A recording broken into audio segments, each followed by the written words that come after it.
Are you looking for inspiration on a daily basis? Well, check out Deal to Heal Tees.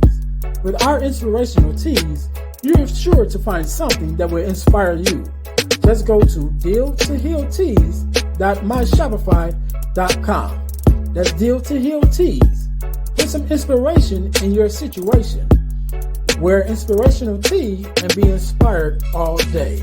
That's Deal to Heal Tees at dealtohealtees.myshopify.com.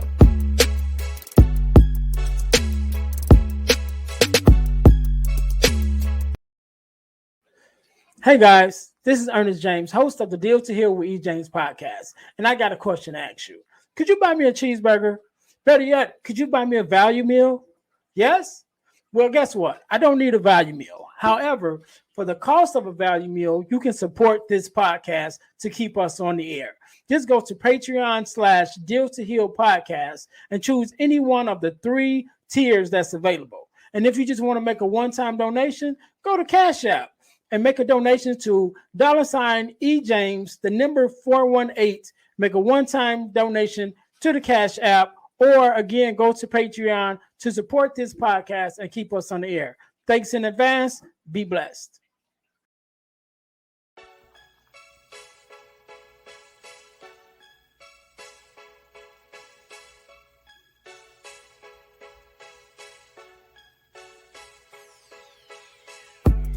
Welcome to Deal to Heal with E. James podcast. On this podcast, my guest and I will discuss topics and ways to help us to heal in every area of our lives. I believe that everyone can live a life that is happy, healthy, and whole. So I'm on a mission to help people to deal, heal, and fulfill. Deal with your problem, heal from the pain, and fulfill your purpose. Thanks for tuning in. Let's get to it. Welcome to the Deal to Heal with E. James podcast. I am your host, Earnest James, and I believe that everyone can and should live a life that is whole, healed, and healthy.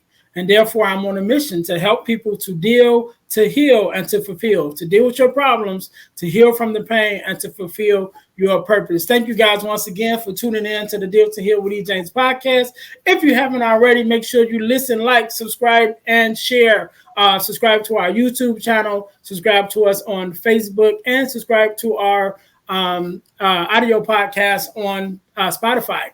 And also, guys, stay until the end, and I'm going to tell you how you can win $100 from the podcast, and it don't cost you anything in order to win. But you got to stay to the end to get that information, right? Okay, cool. So today, just like any other day, we are blessed with a guest. Mr. Chris, how are you doing?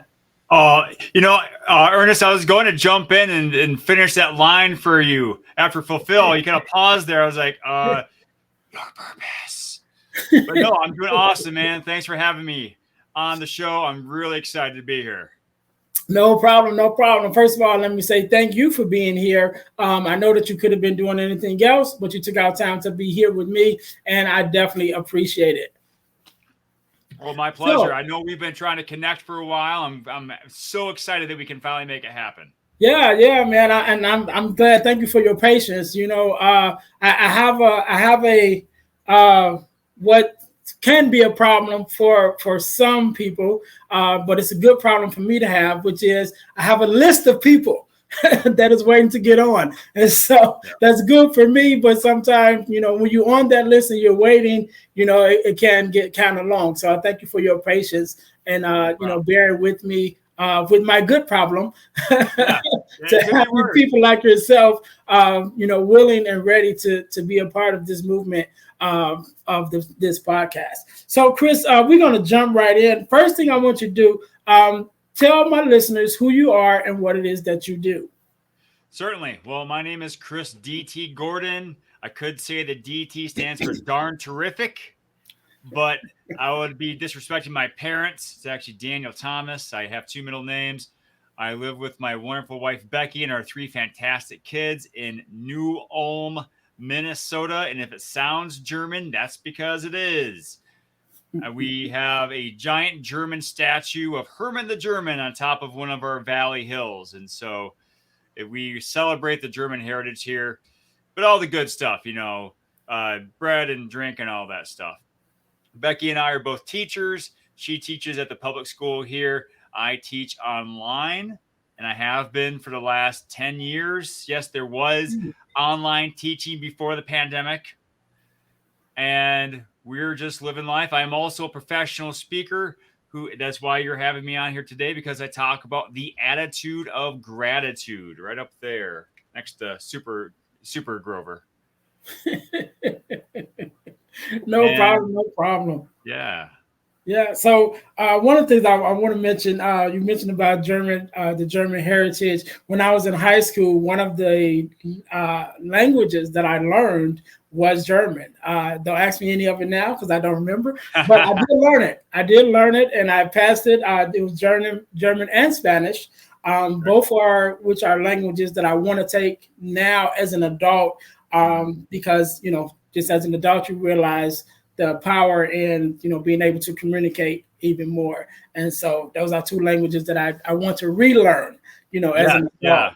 So it couldn't stick. The world's a lot smaller than it was when we were in high school. So, when you took those languages, you're thinking, oh, this is for a grade. It wouldn't be fun one day to use that. And all of a sudden, whoa, I could jump on the computer and talk to someone who talks that language. Right. Yeah. Yeah. Because when I took it, it was only two African American people in my whole school that took German, and I was one of them. It was like, when are you ever going to use that? I'm like, I don't know. And I never did. But as an adult, it's just one of those things that I want to relearn it because I did like the language, and I just something. And also, I want to say thank you for your service, you and your wife as teachers. I know we do say that to our military people, but I think our teachers are on the front lines of a lot of things, when it comes to our children, and I was going to say not necessarily a war zone, but in this climate, it could be that too, but just on being a service to give yourself to be a teacher, to lead and to teach this next generation, I definitely think is a honorable and a great thing. And so I want to say thank you for your service, you and your wife, as being teachers, definitely knowing the difference that teachers made in my life. So I wanted to say thank you for that. Well, thank you very much. I greatly appreciate that, Ernest. No problem, no problem. So one of my first questions, which I already know that you are a girl dad. And so when I have a girl dad on, there's two questions I always ask. Tell me something. First of all, what does it mean to you to be a girl dad? That's number one. And then the second question would be, tell me something that your daughter or daughters have taught you. Well, I have one daughter. Her name is Annette, but we call her Anna, or as I call her, B, short for Anna Banana. And she has helped me become a more well-rounded person because I have two boys along with Anna. One of them is her twin, Seth, and the other one is their older brother, Josh. And as a former fellow boy, I can relate to them very easily. I know what it's like to play with cars and I have, to my left, Ernest, I have a shelf full of Transformers. I'm still a boy. I have Transformers. You see the Ninja Turtles behind me with Deadpool, and they like that stuff. Anna sometimes likes it, but I mean, she'll sing Weird Al. We connect that way. But she helps me become more well-rounded because I have to look at things from her point of view and what she's facing, because boys and girls are not only different physically, but also emotionally and developmentally.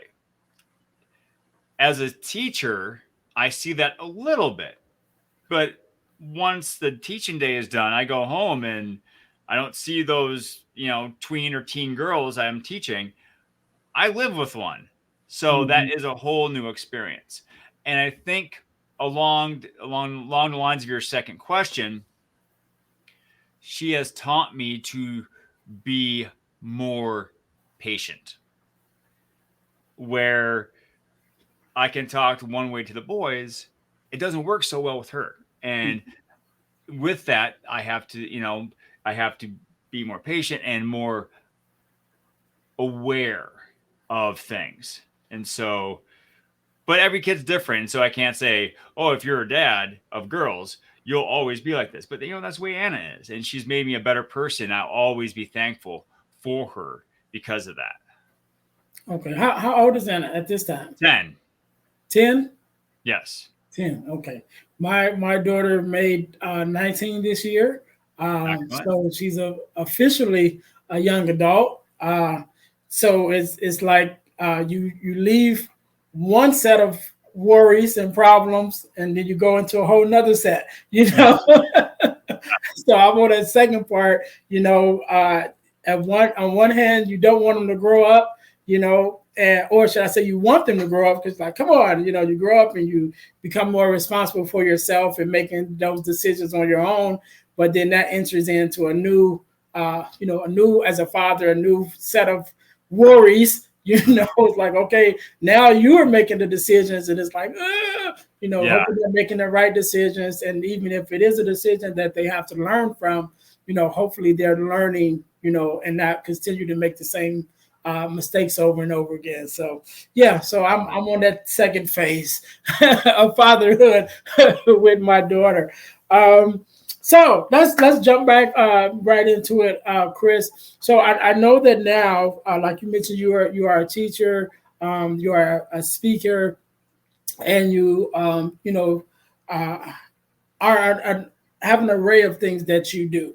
But I always like to ask about the story before the story, right? So who was Chris before Chris became, the teacher, before Chris became, the speaker, so I know that everyone, that I have on, they have a message, but we all go through something in order to get to that message, that we make, where that message begins to change who we are, and to the point that now we want to take that message and change it and speak to someone else where it changes their world. So who was Chris before, you became this speaker?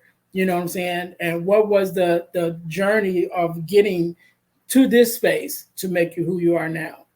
You're making it easy for me, Ernest, because this is almost exactly how I start some of my presentations. Because I talk about before March 18th, 2015. And I'll get to why that date is important in a minute. But before that date, Becky and I lived here in New Ulm with the kids. Besides being a teacher, I was also a runner, and I had done a few marathons, but mostly 5Ks, 10Ks, half marathons. I really like the half marathon. It's a good balance between a long distance race, but there are components of a strategy where you want to pick it up a little bit or fall into your pace. As you could tell, and I've explained before, I'm a huge geek. I love the Marvel Cinematic Universe. I love comic books. I have about 2,000 in my basement. My wife just loves it when I brag about that. I am surrounded by Ninja Turtles and Transformers and Muppets. And I even have a picture of me with Weird Al Yankovic up there. I've loved his music forever. So I'm just someone who enjoyed being me. And, growing up, I didn't have as much of that luxury. But then again, looking back, my life was pretty tame compared to a lot of other people who I've met and interviewed on my own podcast. So I don't try to play up my woe is me, because really it was pretty tame. That's all before March 18th, 2015. Normal guy, good job, fantastic family, no problems. On March 18th, 2015, I helped Becky get the kids ready for school, which is our norm. Teaching online allows me to teach from home. So I would help her get the kids ready. One of those tasks was loading the twins, who were 2 at the time, into the van. Seth the boy twin was toddling about, which 2-year-olds are apt to do. So to expedite the process, I picked him up and was flying him back and forth to our detached garage. Well, I veered too far to the right and scratched the back of my right hand on our exterior garage wall. And to quote one of my favorite movies of all time, "'Tis but a scratch." There was no blood, barely anything. I've gotten scratches 100 times before. This was Mhm. barely anything. So I put him into the car seat. I kissed them all goodbye. And as they went on their way, I went on my way back into the house, wash off my hand, start my day of teaching. 3 days later, I wake up and I find a lacrosse ball sized bump on my right elbow.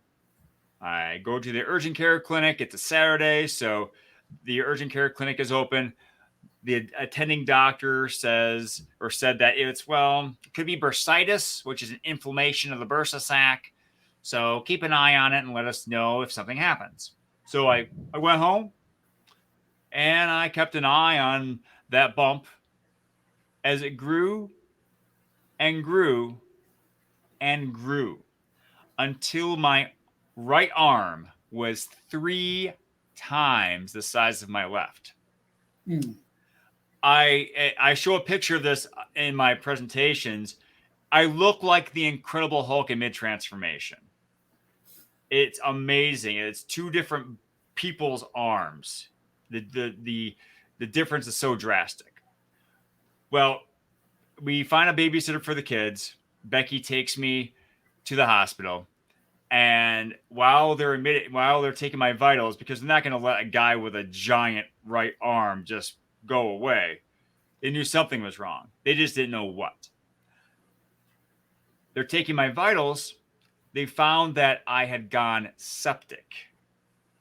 And for those who don't know what sepsis is, it's more overgeneralized as a reaction that the body has to a foreign agent. One of the kinds of reactions that can happen is that a chemical can be pumped into the bloodstream to fight off that foreign agent. The downside of that is that chemical alone can kill you. So we're taking count here. I have a ginormous right appendage and my veins are filled with poison. Not the craziest Saturday night I ever experienced, but easily top 5. Obviously, they keep me overnight. And in the morning, that attending doctor told me something I will never forget, Ernest. She said, "Mr. Gordon, this is beyond us. We can do nothing more for you here. Where do you want to go?" Well, I'm in southern Minnesota, 2 hours away from Rochester, Minnesota, where Mayo Clinic resides. So I tell her Mayo, and they get me ready for the flight to Rochester. I called Becky, told her what was going on. She got the kids ready to go, and Max the dog. And she drove all of them to Rochester because that's where her parents lived, thankfully. Her dad at the time was a chaplain at the hospital. Mm.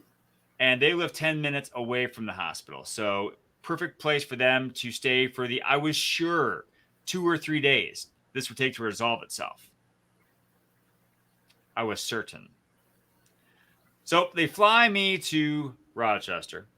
They get me loaded up into an ambulance, take me to St. Mary's Hospital, which is the flagship hospital in the Mayo Clinic system. And it's there that they officially diagnosed me with necrotizing fasciitis, also known as flesh-eating bacteria.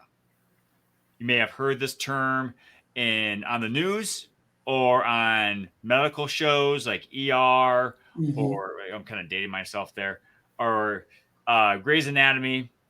It comes up once in a while. It's a term that in the past we would think it was like a science fiction term. For a comic book guy, this is a perfect origin story, mind you. My wife wasn't as amused when I told her. I was thinking that.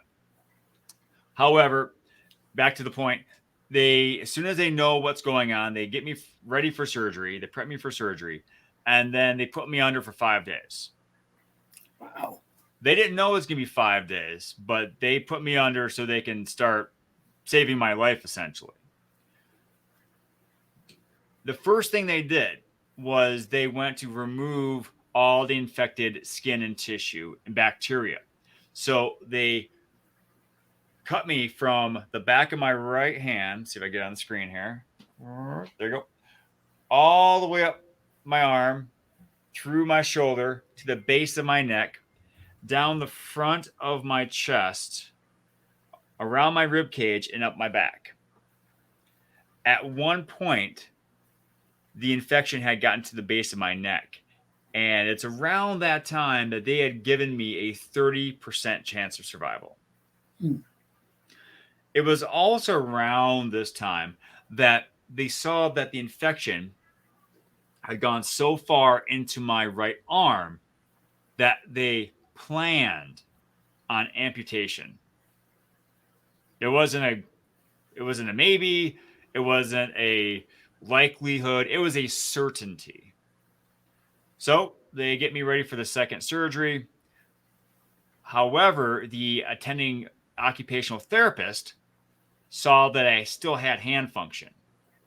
So they decided to try a maneuver that, to this day, it reminds me of the story when you give a mouse a cookie. Are you familiar with that story, Ernest? No, not at all. Cookie, he'll ask for a glass of milk, and when he wants, when he gets that glass of milk, he's gonna want something else. Basically, when you solve one problem, another problem happens. Mm-hmm. So I was the mouse. Yes, they saved my arm, but in doing so, they left a gaping hole, a 15-inch by 4-inch hole in my left leg, because that's how big this is. And since this is my thigh on my hand, I call this my thand. Copyright pending. So back to that hole, I was a runner.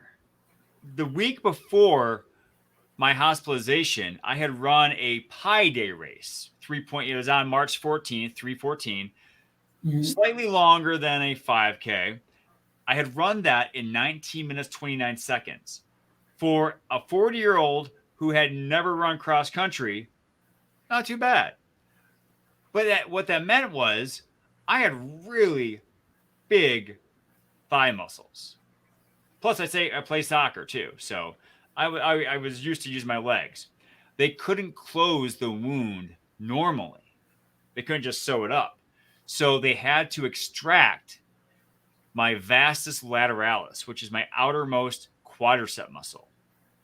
And then they installed knobs on either side of the wound, and then a Jacob's ladder type contraption on the inside. So over time, they can tighten the wounds, tighten the wound in my leg so it eventually would heal. So I'm currently looking like a discount Deadpool on the top half of my body, Frankenstein's monster on the bottom half. Well, back to that Deadpool part. They say they have my leg eventually fixed, but now I still have all this exposed muscle and tissue and flesh that they needed to cover. So they grabbed a skin graft harvester, or as I call it, a cheese slicer on steroids. This thing was huge, like that big. And they would run it up and down my back and my thighs. So they can grab enough skin graft material to cover the exposed areas. And you could probably tell I'm a ginger, right? Ginger's not known for tanning. Now take some of my natural skin away. I swim in sunscreen all summer. It's ridiculous. I should buy stock in Coppertone. But back to the 5 days of coma. So I finally wake up. I won't spend the next hour telling you of all the hallucinations I had. Let's just say I did not wake up very happy. I, however, was surprised to see that my brother Jeff from Michigan was standing in the doorway. Jeff and I grew up in Michigan, just north of the Flint area. He now lives in Muskegon, which is on the west side of the state. You know, when you live in Michigan, you have to use your hand as a map. It's state law. So I was wondering, what is he doing here? Turns out Becky had called him as soon as she knew what was going on with me. He found the first flight out of Grand Rapids, Michigan, flew to Minneapolis, St. Paul, and then took a shuttle down to Rochester. And he had been there for the better half of the week, and basically the entire coma. You know, my entire coma, he was there, helping out with Becky and the kids, basically being an emotional support system for her. He called Becky and Bill, my dad-in-law. They come to the hospital and they're talking with me, giving me a basic idea of what was going on, what had gone on for the last 5 days. And then they wanted me to get some rest, so they leave. Now I'm in this hospital room that I finally am starting to get to know, because in the past 5 days I've been out. I have a ginormous cast on my right arm and shoulder.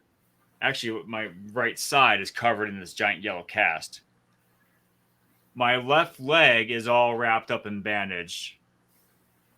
And while my body was now rid of the flesh-eating bacteria, I started to feel what I call personal bacteria.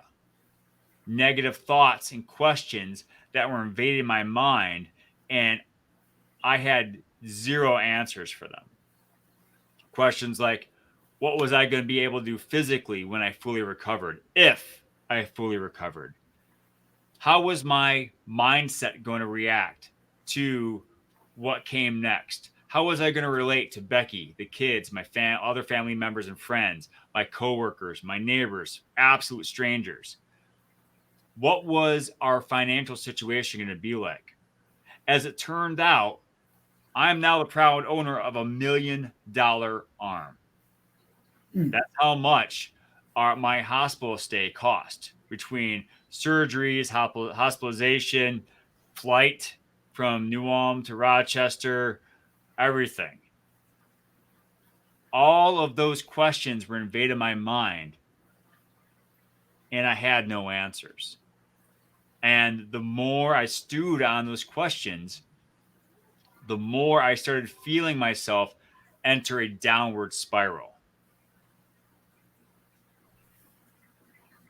Luckily, though, I didn't have long to enjoy that spiral, if you can enjoy such a spiral. In one of her early visits, Becky came to my hospital room and she started telling me about all the different things people were doing to support us. She told me how our neighbors were snow blowing our driveways and shoveling our walkways. It was early April, late May when she was telling me this. So even though it was technically spring, for Minnesota, it's winter round 2. Mm-hmm. Law enforcement was passing by our house, checking on things, because this is a small town, and someone with flesh-eating bacteria doesn't go. That news travels fast. People in the Rochester area, some of our friends and some of my colleagues from my online school, stopped by to donate food, clothing, toys. Some of them even played with my kids, something I could not do at that time.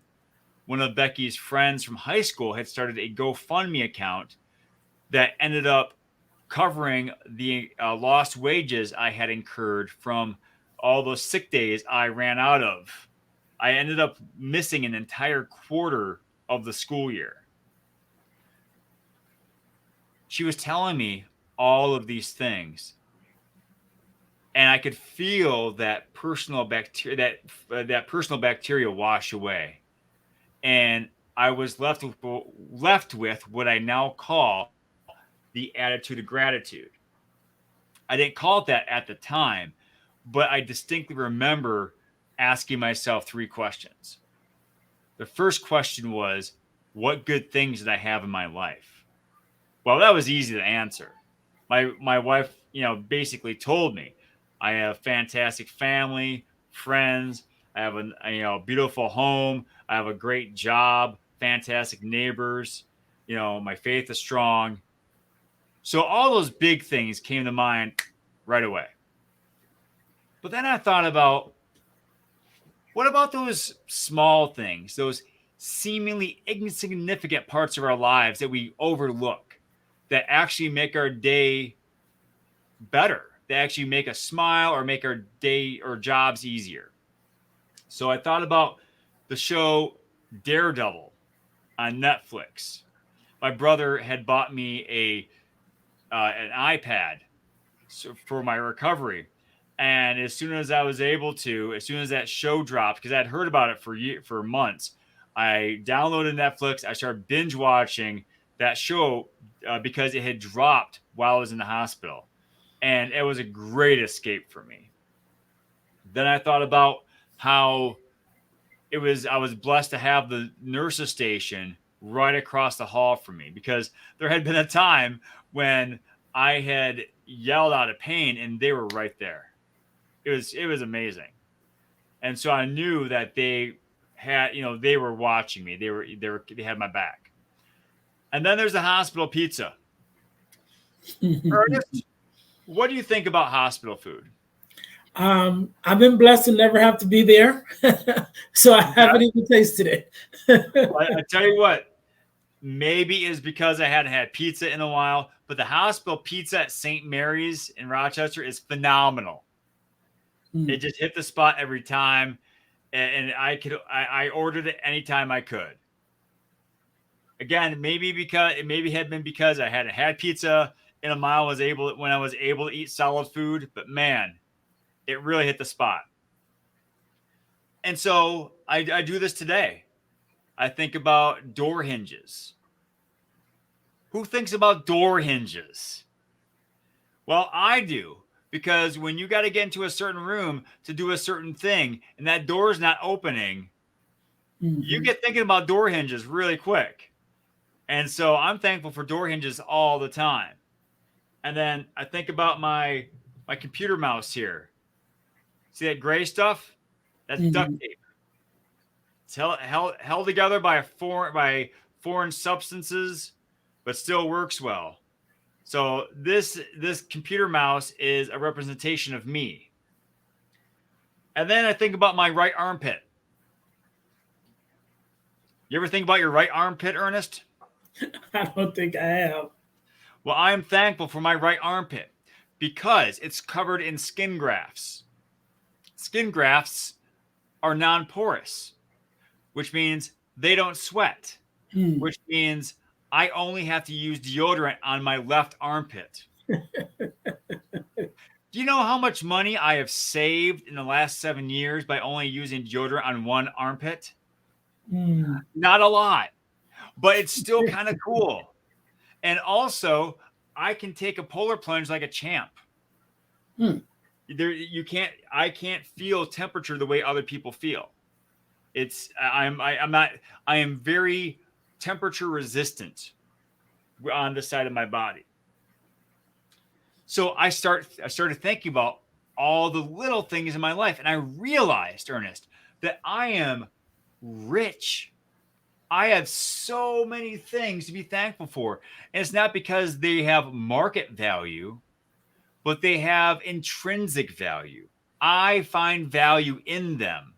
And because I find value in them, I am rich. So that was the first question I answered. The second question I answered was not what was good in my life, but who was good in my life. Who do I appreciate and just and thankful for in my social circles. And when we ask ourselves that question, again, family, friends, coworkers, neighbors, but then I got thinking about the nurses at St. Mary's. Yes, we're at Mayo. It's world class. However, the nurses not only treated me physically, but they also became my friends. And I love telling this story. When you stay in the hospital for a long time, they sometimes give you a poster that they put on the wall, or in my case, the bathroom door. It's called the Getting to Know You poster. And they have some questions so they can, spoiler alert, get to know you. Mm-hmm. One of the questions asked on my poster was favorite movie. Now, Ernest, you heard me quote Monty Python. I talked about Transformers. I have the Ninja Turtles behind me. You know I love Marvel. And yes, I am a Star Wars fan. So you could probably guess my favorite movie. That's right, Blazing Saddles. One of my favorites. I know, mine too. My all-time favorite. So I have them put Blazing Saddles on the poster. Well, one Monday morning, the head nurse, Chris, she practically ran into my room and she was so excited she was sputtering. She said, Chris, I was at the garage sale this weekend and I saw this and it reminded me of you. And here it is. She handed me a DVD copy of Blazing Saddles. Mm-hmm. I am nothing more than an item on her to-do list. I am a part of her job. But the fact that she thought of me not only to remember that was my favorite movie, which is just a couple words on a wall in one of many rooms that she services, but she went out and bought it for me. That DVD is one of my prized possessions, not because of its market value, but because of the love and friendship in which it was given. Mm-hmm. And so I really appreciate and love the nurses at Mayo Clinic. And that instance helped me develop what I call the triple A. And it stands for actively augment your appreciation of someone. So what I do to practice the triple A is I take someone in a social circle that we both share and I take them out temporarily. Then the second step is I look at all the ways that this person affects the world in a positive way. Then finally, the third step is I put them back into our social circle and I revel and am in awe that I have a relationship with this fantastic person. I love to use my wife, Becky, as an example. Yes, she's my wife, my partner, my best friend. But when I take her out of that social circle that we share, I see that she's a fantastic mother, a loving daughter and sister, a brilliant teacher, a great athlete, a well-trained musician, a benefit to the community as a whole. Now I put her back into our social circle, and she's still all of those things, but she's my wife, partner, and best friend. How lucky am I? And so I feel that if we were to do that, if we were to look at people in how they affect the world around them in a positive way, we might not become best friends with everyone, but we might be able to develop a little more empathy and a little more appreciation for those people that we may not know very well, or honestly, we may not like very much. Mm-hmm. We don't have to be friends with everyone, but we can be friendly with Right. everyone. And by appreciating them more, who knows what can come of that? So the final question I asked myself was, how could I give others a reason to be grateful? In the hospital, I couldn't do a lot. My job was recovery. But when I was discharged, I really started taking action. For example, when I started running again, I started picking up trash on the road or on the sidewalk or in someone's yard without getting too trespassy. I don't want the cops get called on me because I'm trying to pick up a pop can. I then started mowing my neighbors' lawns, or in the wintertime, shoveling their driveway or snowblowing their walkway. Especially, we have some older neighbors in the area. I want to make sure they're okay. And then there's the classic opening a door for someone. And if the pandemic has taught us anything, Ernest, is that at any given point, someone could be having the worst day of their life. But if I can stop what I'm doing, halt my world to help them out just a little bit, who knows if that could turn their day around or brighten it at least a little bit. Right. And I think the simple gesture of holding a door for someone definitely is understated.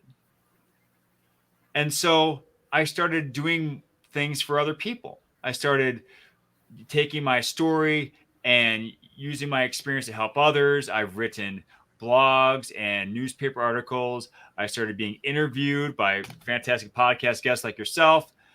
I started my own podcast called Scar Bearers, where I give others a platform to talk about their own trials, tribulations, and triumphs.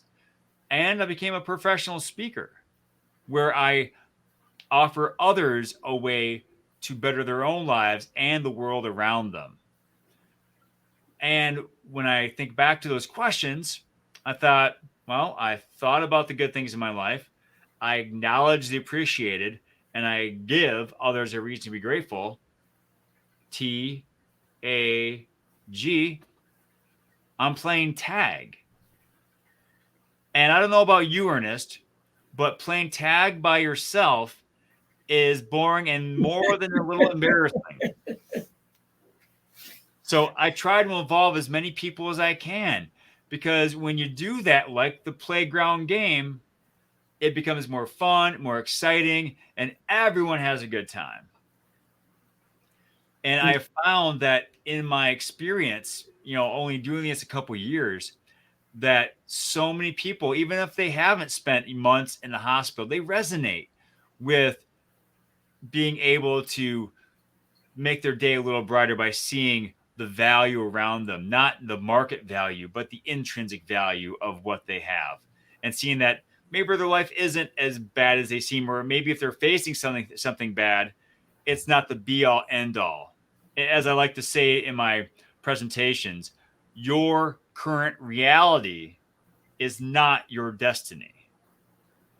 And practicing tag can help you get to that future that you want. Yeah. Man, you've you said a mouthful with your story. I didn't really have to say anything, but you definitely have answered all the questions that I was going to answer. Okay. But one of the things I want to point out, if you're a listener of the podcast, you guys know I love acronyms, and so I want to go back a little bit to the acronym TAG, which is your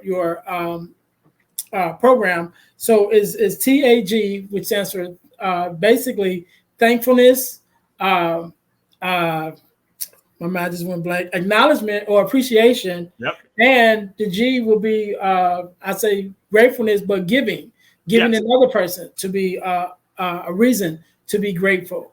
And I really like that, because I think that, and then just the fact, like you just said, tag, like playing tag. So now you're taking this concept, but you're passing it to someone else. Like, okay, you're it. Now it's your job to pass it on to the next person. I love that. I think that's great. Man, you really, like I said, I don't have much to say because you answered all the questions. but I love it. I know that one of the other things that you mentioned beforehand, we talked about is either a journal that you have. Tell us a little bit about the journal and how would that help to press for this mission of TAG? Well, I thought of the journal as I was writing my book, and the book is still in the process of revising and editing. But I thought that, well, like any skill, gratitude needs to be practiced. You can't, if you've ever been to the gym, you don't walk into the gym, do a pull up, and say, "Oh, done. I'm the next Schwarzenegger." You have to practice it. And Right. so I created a couple of versions of a journal that allow people to practice tag every day. And allows them to think of at least one good thing in their life, to acknowledge someone they appreciate, and then in a way they could give others a reason to be grateful. And over time, you're going to find that that becomes second nature. Mm-hmm. As I like to say in my presentations, and I like to say a lot in my presentations, but I say, where your thoughts go, your mind and body will follow. Well, if I start thinking positively, think about all the great things in my life, I'm going to soon develop this positive mindset that, wow, I have a pretty great life, Mm-hmm. and I have a lot going for me. Well, if I have that mindset, wow, I have a lot going for me, why don't I get going and doing some stuff? So I'm going to start taking positive action. My own personal life is a tribute to that, because of the positivity and gratitude I felt through practicing tag. I developed more resilience, which Mm-hmm. meant I could put myself out there. I could do tough things. So an example of that is my Taekwondo practice.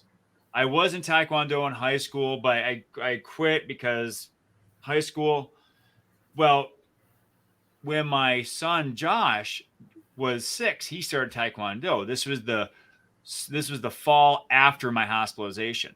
Mm-hmm. And I told myself, well, if he keeps with it for a year, I'm going to ask him if I can join. And thankfully, he said yes, because he stayed a year. And long story short, I am now a first degree black belt in Taekwondo because of the resilience I developed by my positivity and my gratitude. And let me tell you, Ernest, being a 48-year-old runner makes it really hard to kick high because my hip flexors are not very flexy. Right. It took a lot of work and a lot of stretching to finally make those kicks, but I did it, and I have the belt to prove it. As I said before, I also started running again. And not only did I start running again, I set, or have set currently, 4 lifetime personal running records. I tied my previous best in the 5K. I ran a new personal best in the 10K, the 10 mile and half marathon after my hospitalization, because of the positivity and the gratitude and the resilience I have developed. And I'm now training for the Boston Marathon. If you had asked me if would I run for Boston before my hospitalization, it would not have been a thought. I mean, yeah, I would have thought it were cliche. Like, everyone runs for Boston.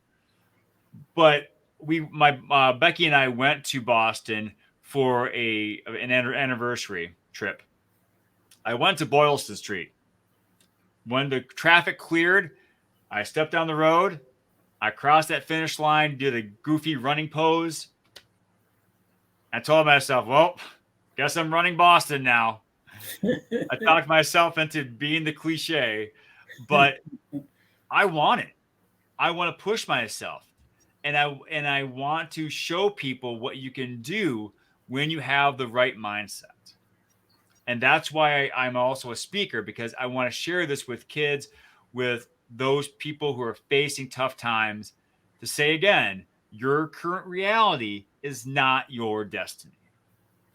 Man, I've got so much from you, Chris. Just listen to your story, and again, just the acronym tag, but not just the acronym, but the embodiment of it, of putting it into action. And the power that it has, just by listening to you. When you fill out the paperwork and you send in the request, and I read it like, oh, tag, okay, that sounds nice. But just to hear you as you begin to explain it, and not only explain it, but to tell your story of how you implemented it and how you even came up with it, is powerful just within itself. And I will say that I personally and happily take the baton that I'm tagged in now. Right. So now I got to use it and pass this information on to someone else. I love it. Chris, I thank you for being on. You pretty much carried this whole interview, but thank you for being on. Thank you for telling your story. And I thank you for the acronym. Again, I love acronyms, but I thank you for that message. And I think it's going to be very powerful. And, not only my life, because now it's part of me, but also to my listeners. So I'm gonna let you have the last word again. Well, don't do that, man. We'll be here forever. But I want you to leave us with a word of inspiration or motivation or whatever, however you feel. Definitely give us the your social media handles and places where we can follow you. And just to know, I am a witness that you got those kicks, because I was watching your Instagram videos and I was like, wow, Well, thanks. I don't think my leg can come too far past my hip, let alone do a high kick. But well, definitely it takes a little bit to warm it up, but yeah, I finally did get those up there. But I'll lead with my social handles. I try to keep it simple. You can find me on Instagram and LinkedIn at chrisdtgordon. So chrisdtgordon. On Facebook, it's chrisdtgordon. YouTube, chrisdtgordon. The podcast is called Scar Bearers, not Scarred Bears. That's I know it's visually awesome and scary, but it's Scar Bearers. And you can find it on Apple Podcasts, Google Play, Spotify, all that stuff. I'm going to leave you with this, Ernest. Pass on perfection and go for greatness. As I look at my body, I am scarred on the upper right hand of my body, on the upper right hand side of my body, and on my left leg. My body is nowhere perfect. No matter how many miles I run, no matter how many pull-ups I do, no matter how many push-ups I crank out, my body cannot be perfect. And if you look around, visions of perfection on billboards, newspaper ads, what have you, those are fleeting moments caught with a camera. And they may not even be perfect when they're taken. And even if they are perfect for that moment, how long did it take to create that moment of fallacy? Mm-hmm. It's not perfect. It just looks perfect. However, if you are consistent in your practice, whatever you're doing, and you are diligent in your efforts, and you are perseverant through those tough times, because we know not every day is sunshine and rainbows. If you could be consistent, diligent, and persistent in whatever you do, you might reach perfection once in a great while, but you will always be great. All right. And we can't have no better than that. Chris, thank you again for being on. To all my listeners, hey, I know I told you guys that I was going to tell you guys how you can win $100 from the podcast. So let me just say this.